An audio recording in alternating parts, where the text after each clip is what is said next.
नमस्कार, आप देख रहे हैं भारत 24। आपके साथ मैं हूं पूजा यादव। तो देखिए, गोधरा कांड का जिक्र आपने कई दफ़ा सुना होगा और आजकल अगर हम बॉलीवुड की बात करते हैं, रियलिस्टिक हम मूवीज़ देख रहे हैं, रियलिस्टिक जो स्टोरीज रहती हैं उस पर बेस्ड मूवीज़ आ रही हैं।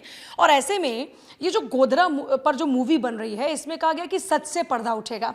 तो सच क्या है, इस फिल्म में क्या है, इसी को लेकर पूरी स्टारकास्ट इस वक्त भारत 24 पर हमारे साथ में है। आप सभी का बहुत बहुत स्वागत है। और देखिए, सबसे एक बार आप लोगों को मिलवा भी देती हूँ, हमारे साथ में डेनिशा घुमरा हैं जो कि फेमस गुजराती एक्ट्रेस हैं। हमारे साथ में हीतू कनोडिया हैं, गुजराती एक्टर हैं। राजन तिवारी हैं जो कि एडवोकेट है, जिन्होंने खुद उस लड़ाई को लड़ा और इसमें रोल भी प्ले कर रहे हैं। हमारे साथ में अक्षता नामदेव हैं, एम.के. शिवाक्ष हैं और बीजे सर भी हैं जो कि खुद फिल्म के प्रोड्यूसर हैं। तो मैं आप ही के साथ शुरुआत करती हूँ।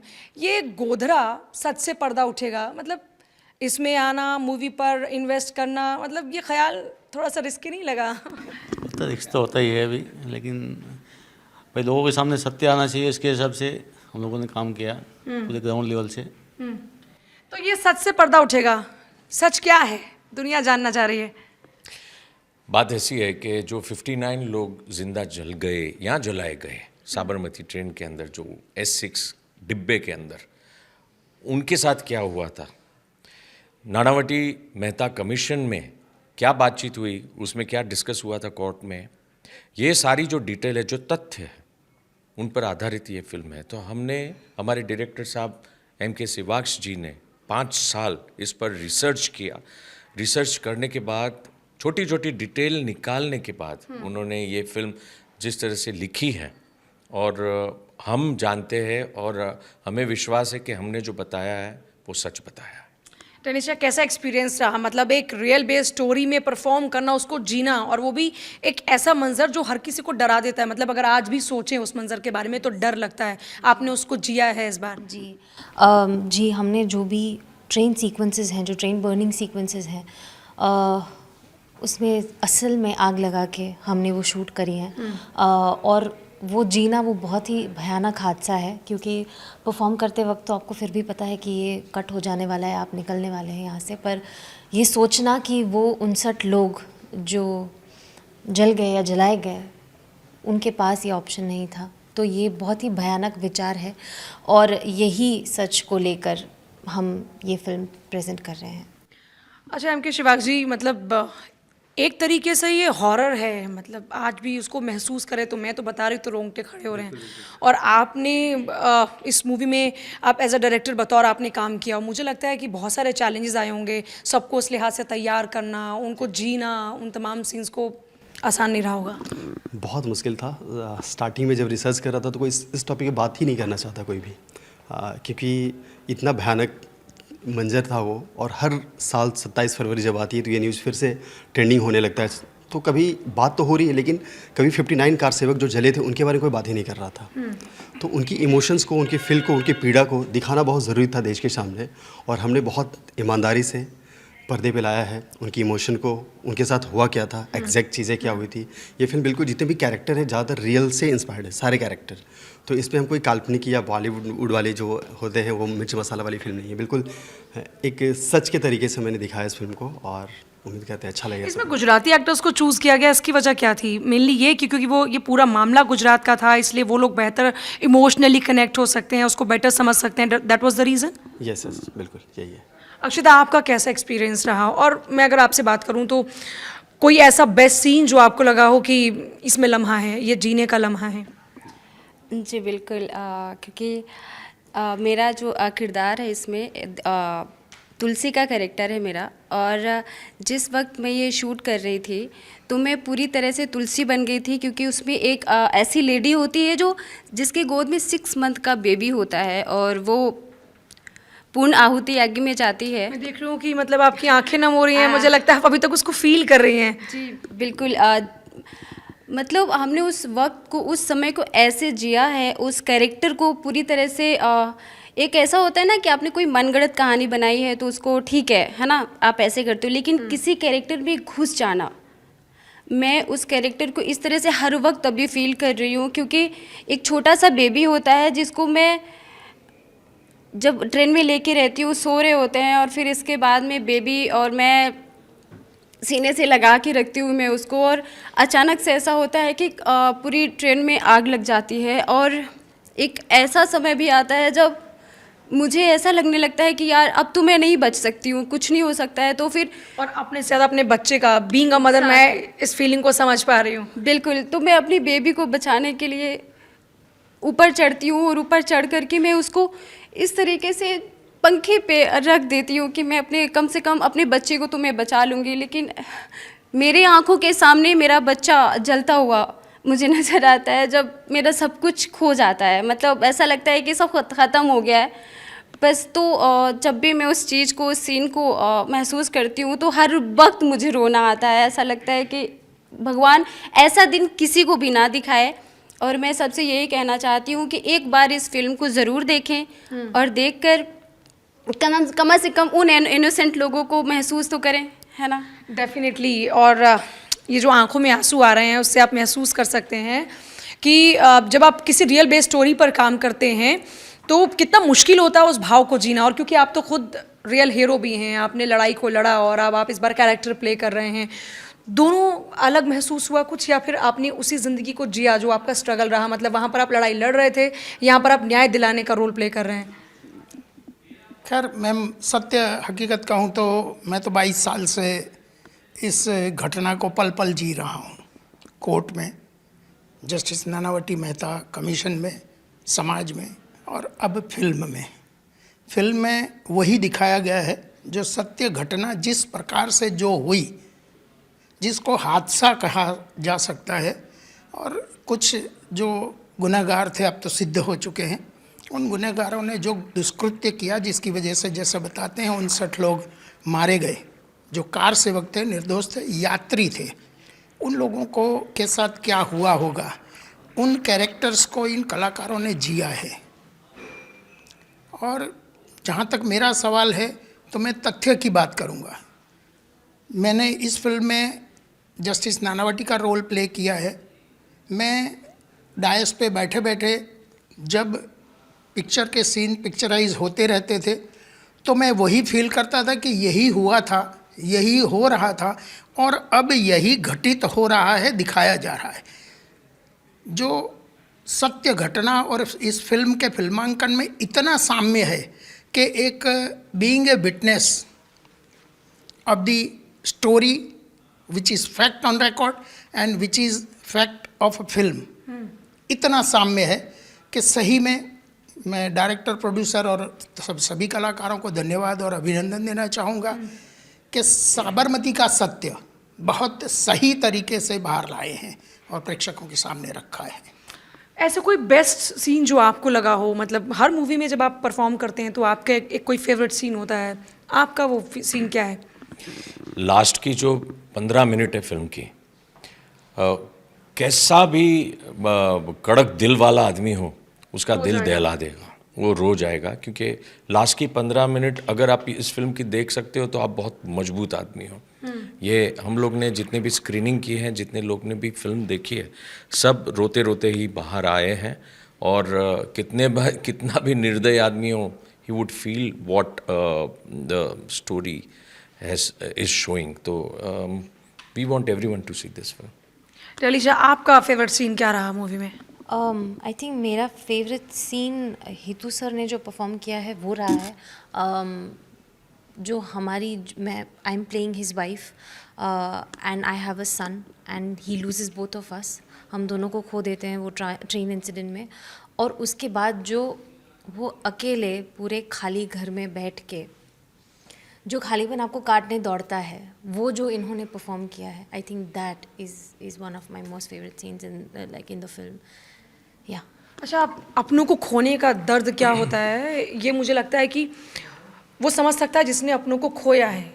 उसको आपने जब परफॉर्म किया तो मुझे लगता है कि हर इंसान अपनी फैमिली को वहाँ पर रख कर देख रहा होता है, तो उसको वो ज़्यादा बेटर वे में फील कर पाया होगा। और ये इतना रियलिस्टिक है, इसको महसूस करना, मतलब उससे निकल पाए, क्योंकि जब आप ऐसा कोई भी सीन प्ले करते हैं मुझे लगता है उससे निकल पाना पहले बड़ा मुश्किल होता है। शूटिंग के दौरान भी हम सब उसी में खोए हुए थे।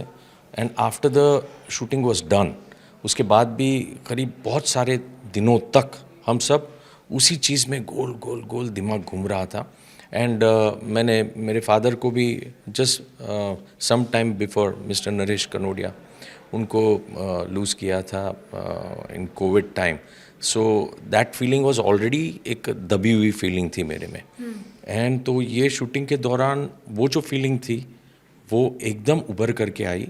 और जब सही मंज़र पता चला, वैसे तो पता ही था, I been an ex MLA also Gujarat में, सो मुझे पता था क्या क्या हुआ था, कैसे हुआ था। लेकिन जब आप अपनी नज़रों के सामने ये सब देखते हो, माँ अपने बच्चे के साथ ऐसे पूरी जली हुई काली ऐसे पड़ी हुई है बॉडी, लाश, ये सब जब आप अपनी नज़रों से, भले हमें पता है कि ये सब शूट चल रहा है, फिर भी वहाँ पर एकदम सन्नाटा छाया हुआ था। जितने भी वहाँ पे आर्टिस्ट लोग जो भी थे सब चुप होकर के काम कर रहे थे। इतना दिल को दहला दे वैसा मंजर था। ये गोधरा को क्यों चूज किया गया? खुद वो मतलब टॉपिक था वैसा ही कि हमको लोगों को एक बार सत्य बाहर आना चाहिए। बहुत टाइम से यही कि भाई गुजरात का ये जो गुजरात के नाम पे गुजरात दंगों को सब दर्शाते थे, तो हमने बोला कि भाई ये तो सत्य है ही नहीं, सत्य तो कुछ और है। तो आपने सोचा कि सत्य, एक जो सच वाकई सच है, जो सिक्के का दूसरा पहलू है, वो भी लोगों के सामने आना चाहिए। ये जो बताना चाहते हैं बात ऐसी है कि गोधरा कांड एंड गुजरात राइट्स ये दोनों अलग चीज़ें हैं। तो गोधरा कांड क्या है वो बताना, आज की युवा पीढ़ी को भी उजागर करना जो सत्य है। इसीलिए ये फिल्म जो चूज़ की है प्रोड्यूसर साहब ने, डायरेक्टर साहब ने 5 साल रिसर्च किया, ये बताना बहुत ज़रूरी था। इट्स टू ये बताना बहुत ज़रूरी था। अच्छा, क्योंकि जब आप ये सब फिल्मा रहे होंगे, आप वहाँ पर लोगों को बता रहे हैं क्या कैसे एक्ट होगा इसमें, ये इमोशन चाहिए, ज़्यादा मेहनत करनी पड़ी या फिर आपने जब सबके साथ में स्क्रिप्ट शेयर की होगी तो सब लोगों को समझ में आया कि करना क्या है? क्योंकि they all belongs to Gujarat. जी जी हाँ, सब हितू सर, डेनिशा जी सब अच्छे एक्टर हैं और वहाँ के बारे में जानते भी हैं। और इसके पहले हमने बहुत सारे रियल विक्टिम से मिला, उनकी इमोशन को जाना। तो जब स्टोरी ही ऐसा हमने लिखा, बताया, तो सर को पता था हर एक चीज़, तो वो इमोशन बहुत ईजिली समझ गए। और परफॉर्म करना बहुत ईजी तो नहीं था, बहुत डिफ़िकल्ट था, लेकिन बहुत अच्छे से इन्होंने परफॉर्म किया है।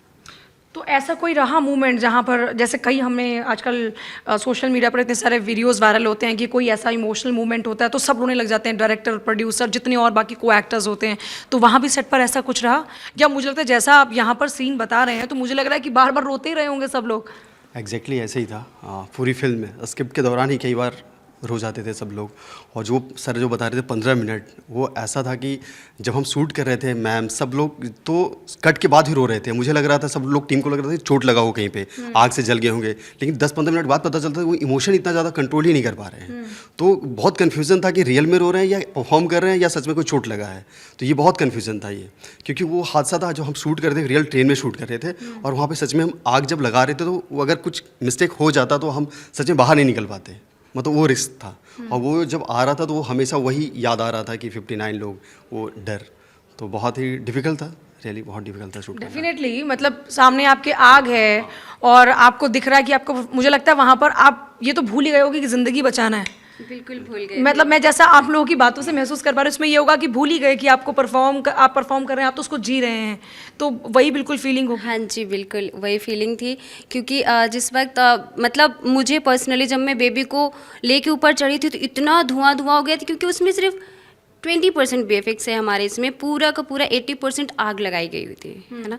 जिस वक्त डेनिशा जी ने प्ले किया था, उस वक्त जब इनको ये लगी थी, यहाँ पे पत्थर लगा था और इसके बाद में फिर आग लग गई थी, उस टाइम पे भी ऐसा लगा था कि हो गया, अभी सब कुछ ख़त्म है, कुछ भी नहीं रहता है। रियली में ऐसा लग रहा था। कोई जैसे शूट करते हैं ना, बहुत सारी चीज़ें दिखाई जाती है कि ठीक है VFX से चीज़ें दिखाती, इसमें हमने सब चीज़ रियल में, डायरेक्टर ने सब कुछ रियल में किया था। तो फिर बाहर निकलना मुश्किल, जैसे बस भगवान ही सहारा है अभी तो बाहर निकलने के लिए, बट ठीक है, थोड़ा डिफ़िकल्ट था। लेकिन एक जो मैसेज था कि हम लोगों को बता पाएँ कि एक्चुअली उनके साथ क्या हुआ होगा जिन्होंने सच में जान गंवा दी है।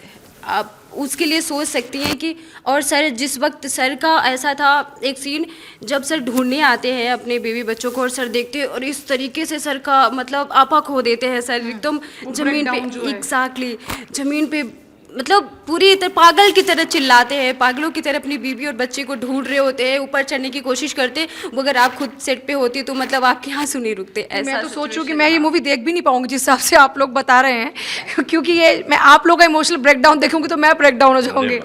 बस हम यही चाहते हैं कि लोग देखें और इस तरह से हमारे इमोशन के साथ जुड़े। फिल्म नहीं है, ये इमोशन है, ऐसी बात हमारे डायरेक्टर करते हैं, हमें समझाते हैं, तो ये हमारा इमोशन ही है। और दूसरा भी है इसमें, जिस तरह से नानावटी मेहता कमीशन का कोर्ट रूम ड्रामा है ना सर, इतना बेहतरीन उसको पिक्चराइज किया गया है कि आप वो जो टक्कर मनोज जोशी और रणवीर शौर्य की आप देखोगे, जिस तरह से तर्क वितर्क एक दोनों पक्ष अपने जो एक एक मुद्दे रख रहे हैं उसमें इतने इन्वॉल्व हो जाओगे कि सचमुच आपको लगेगा कि नहीं यार ये सच बोल रहा है, वो बोलेगी नहीं यार ये सच बोल रहा है। इस तरह से जो डायरेक्टर साहब ने जो पिक्चराइज किया, इट्स वंडरफुल। तो कभी कभी गुस्सा आता होगा, मतलब एक वो लड़ाई लड़ी है, फिर अभी मूवी में उसको जीना, ये आसान तो नहीं रहा होगा? आसान तो नहीं रहा, वही सब सीन नज़र के सामने दौड़ते हैं आज भी अब भी।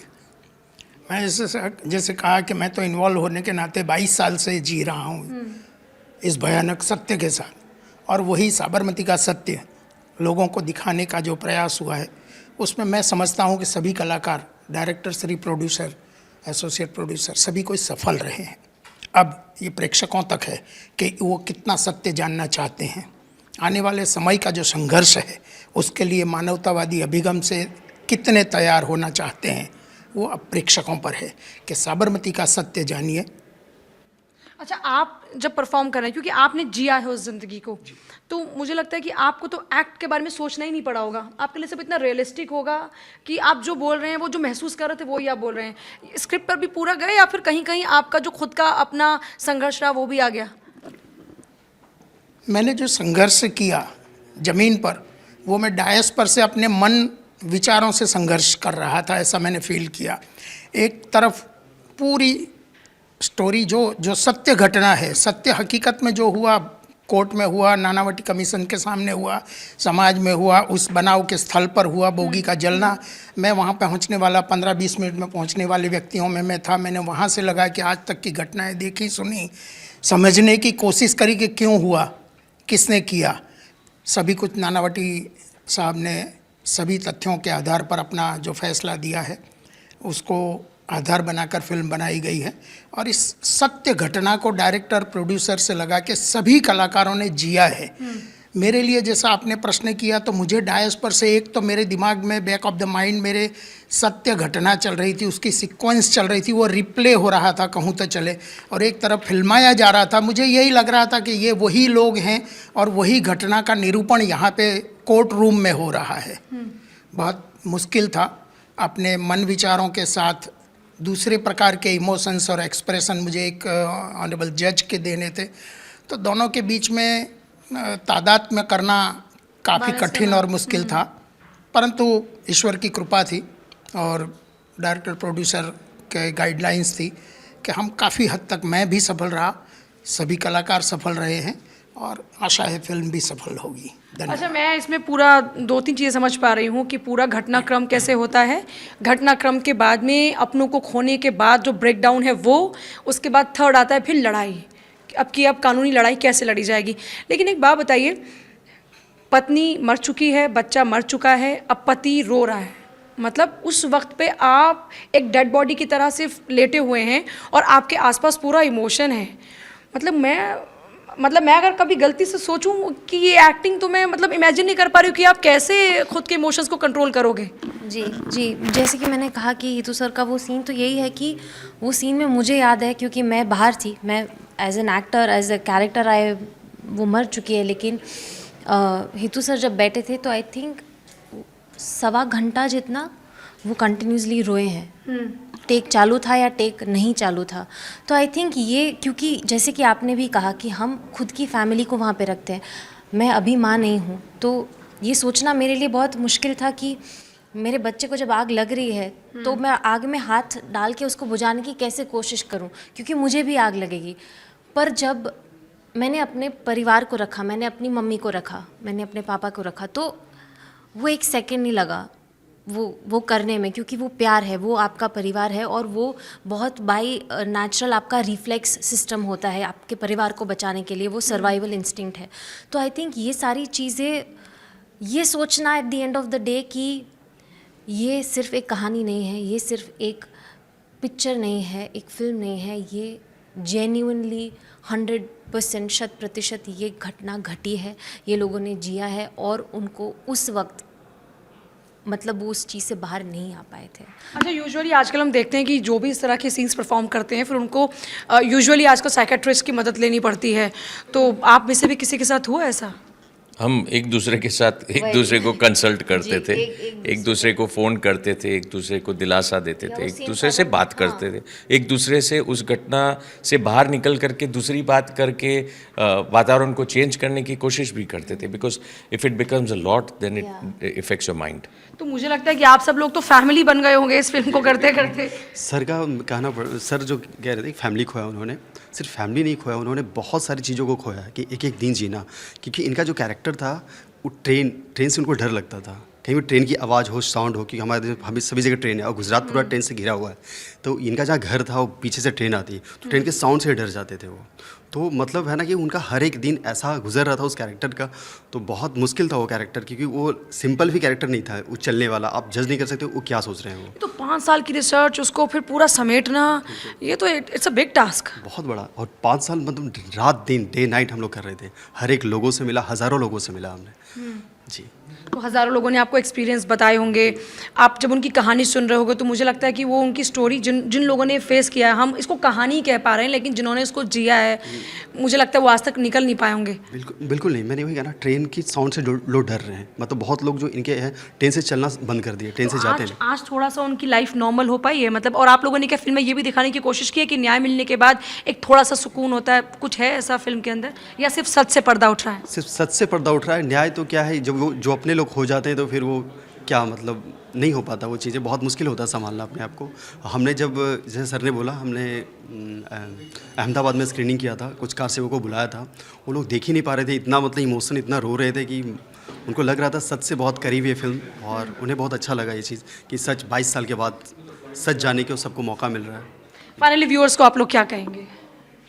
देखिए, ये हमने बहुत प्रामाणिक, हम बहुत ही छोटे मेकर्स हैं, लेकिन एक प्रामाणिक फिल्म बनाने की कोशिश की है, सत्य से उजागर हो, आप सत्य को जाने, बस यही हम आपसे इल्तिजा करते हैं। बहुत शुक्रिया आप सभी का भारत 24 में आने के लिए। और देखिए, अब जो दौर है नया फिल्मों का, उसमें हमेशा रियलिस्टिक स्टोरी को ज़्यादा प्रेफरेंस दी जा रही है, और जो भी अब गोधरा के सच को जानना चाहते हैं वो एक बार फिल्म को ज़रूर देख सकते हैं। कैमरा पर्सन कपिल के साथ पूजा यादव, भारत 24।